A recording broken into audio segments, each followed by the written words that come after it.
జూబ్లీహిల్స్ పై secret report.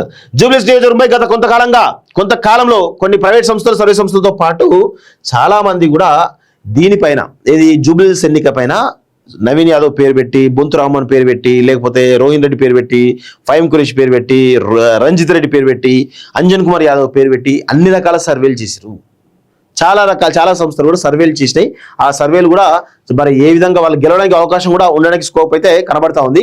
So Bihar ఉప ఎన్నికలతో పాటు ఇది వచ్చేటువంటి అవకాశం అంటే తెలుస్తుంది. సర్వేల నివేదిక సీఎంకు అందజేసిన పిసిసి చీఫ్ 21 వరకు బూత్ కమిటీలు పూర్తి. కోడ్ వచ్చిన తర్వాతనే అభ్యర్థి ప్రకటన. బీహార్తోనే ఉప ఎన్నిక. పార్టీ నేతలతో సీఎం ప్రత్యేక సమావేశం అంటూ కూడా చూస్తా ఉన్నాం. ఒకసారి చాలా డీటెయిల్ ఈ సీక్రెట్ రిపోర్ట్ ఏందో చూద్దాం చాలా క్లియర్ గా. కాంగ్రెస్ పార్టీ సొంతంగా నిర్వహించిన సర్వే రిపోర్టులను PCC chief Mahesh Kumar Goud CM Revanth రెడ్డికి అందజేశారట. ఈ సర్వే ఆధారంగానే అభ్యర్థి ప్రకటన ఉండనున్నది. ఈ సర్వే రిపోర్ట్లన్నీ సీఎం పరిశీలన అనంతరం ఏఐసిసికి పంపున్నారు. అక్కడ పూర్తి స్థాయిలో స్టడీ తర్వాత అభ్యర్థి ఫిల్టర్ జరగనున్నది. అయితే కోడ్ వచ్చిన తర్వాతనే అభ్యర్థిని ప్రకటించేటువంటి ఛాన్స్ ఉన్నది. అప్పటి వరకు ఎవరనేది తెలియకుండా పార్టీ జాగ్రత్తలు పడుతున్నది. సో మొత్తానికి అయితే దీనిలో చాలా మంది కూడా పాల్గొనడం తెలుస్తుంది. అభ్యర్థి ఎవరైనా గెలిపించాల్సిందే, వాళ్ళంతా కీలకం.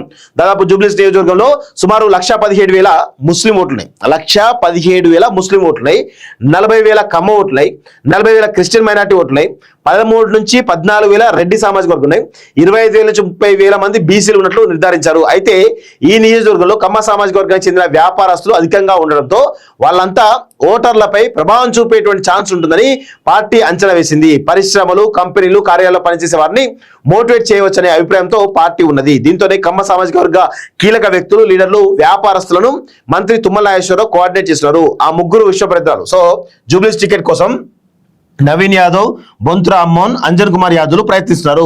ఇక్కడ గెలుపునకు ఏకంగా 3 మంత్రులు, 20 మంది కార్పొరేషన్ చైర్మన్లు విస్తృతంగా పర్యటిస్తున్నారు. అక్టోబర్ నాటికి ఎన్నికలు వచ్చే అవకాశం ఉన్నట్టుగా అంచనా వేస్తున్నారు. దీంతోనే జూబ్లీహిల్స్ నియోజకవర్గంలో అభివృద్ధి కార్యక్రమాలు స్పీడప్ అయ్యాయి.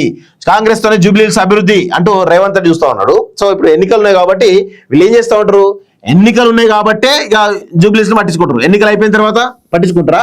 పట్టించుకోరు. సో ఇక్కడ విషయం ఏంటంటే కాంగ్రెస్ పార్టీలో నవీన్ యాదవ్ పేరు చాలా బలంగా వినిపిస్తా ఉంది. సో దాని తర్వాత కొంత బొంతు రామ్మోహన్ కూడా స్పీడప్ చేసిండు, తన యొక్క పైరవీలు పెద్ద ఎత్తున స్పీడప్ చేయడం జరిగింది. సో రీసెంట్ గా అంజన్ కుమార్ యాదవ్ కూడా పెద్ద ఎత్తున ఆయన కూడా ప్రయత్నం చేస్తున్నట్టుగా తెలుస్తా ఉంది. సో ఇక్కడ విషయం ఏంటంటే ఈ ముగ్గురు కీలకంగానే పైరవీలు గట్టిగా వేస్తున్నారు, ఎవరి ప్రయత్నాలు వాళ్ళు. సో అంజన్ కుమార్ యాదవ్ గతంలో ఇదే పరిధిలో సికింద్రాబాద్ ఎంపీగా 4 సార్లు పోటీ చేసి 2 సార్లు అలాంటి గెలవడం కూడా జరిగింది. సో ఇప్పుడు ఏంటంటే జూబ్లీహిల్స్ లో నేను పోటీ చేస్తే కనుక గెలిస్తే మంత్రి అయిపోతా ఆటోమేటిక్ అనేది ఈయన యొక్క ప్రయత్నం చాలా బలంగా ఉన్నట్టు తెలుస్తుంది. ఇంకా హైదరాబాద్ మినిస్టర్ కాబట్టి ఆటోమేటిక్గా ఆయనకి ఇవ్వాల్సిందే.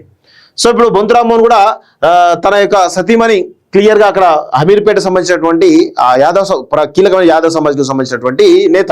సో తను కూడా ఇటు మున్నూరు కాపు ప్లస్ యాదవ్ అనేటువంటి ఈక్వేషన్ లో నేను కూడా గెలవగలుగుతా అని చెప్పేసి గతంలో మేయర్ కూడా చేసిన నాకు కూడా పట్టుంది అనే కోణంలో బొంతు రామ్మోహన్ కూడా చాలా పెద్ద ఎత్తున ప్రయత్నం చేస్తున్నాడు. సో నవీన్ యాదవ్ గతంలో 2014లో పోటీ చేయడం జరిగింది, 40,000 ఓట్లు వచ్చినాయి. 2018లో కూడా పోటీ చేసిండు, దాదాపు 17,000 ఇండిపెండెంట్ వచ్చినాయి. సో ఇప్పుడు కృత నిశ్చయంతో 2023లో ఎక్స్పెక్ట్ చేసిన టికెట్ కానీ రాలేదు.